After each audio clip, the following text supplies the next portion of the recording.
तर इथे माझं हे ओव्हल बॅग बेस बनलेलं आहे. मी सिम्पली एकदा एक्सप्लेन करून देते की मी हे कसं बनवलं. थर्ड रोमध्ये आपण काय करणार आहे, परत 3 चेन बनवूया. हा होऊन जाईल आपला पहिला डबल क्रोशे. मग ही स्टिच सोडून देऊ. नेक्स्ट स्टिचमध्ये आपण 2 डबल क्रोशे करू. मग नेक्स्ट स्टिचमध्ये 1 double crochet, 2 double crochet, 1 double crochet, 2 double crochet. असंच आपल्याला थर्ड रो करायचं आहे. फोर्थ रोमध्ये परत 3 चेन बनवायची आहे.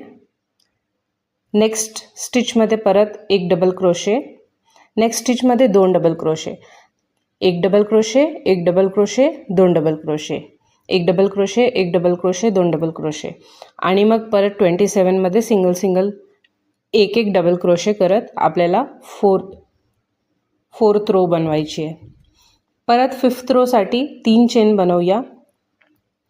नंतर 1 double crochet, 1 double crochet, 1 double crochet.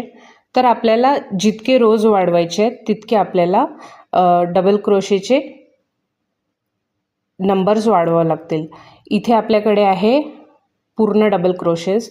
इथे आहे 1 double crochet, 2 double crochet, 1 double crochet, 1 double crochet, 2 double crochet, 1 double crochet, 1 double crochet, 1 double crochet, 2 double crochet. आणि ही पॅटर्न आपल्याला फक्त इथे जे 5 स्टिच मार्कर्स होते ना त्याला वाढवत करायची आहे.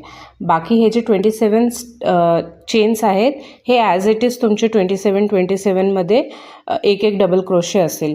तर अशा प्रकारे आपण बॅगचं ओव्हल बेस क्रिएट करून घेऊया.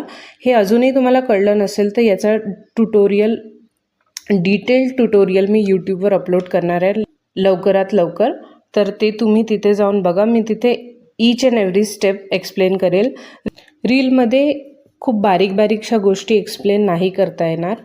तर फुल ट्युटोरियलसाठी तुम्ही यूट्यूबला व्हिजिट देऊ शकता. बाकी अजून काही क्वेश्चन्स असतील तर तुम्ही मला कॉमेंट बॉक्समध्ये लिहून द्या, मी तुम्हाला आन्सर करेल. Thank you so much for watching.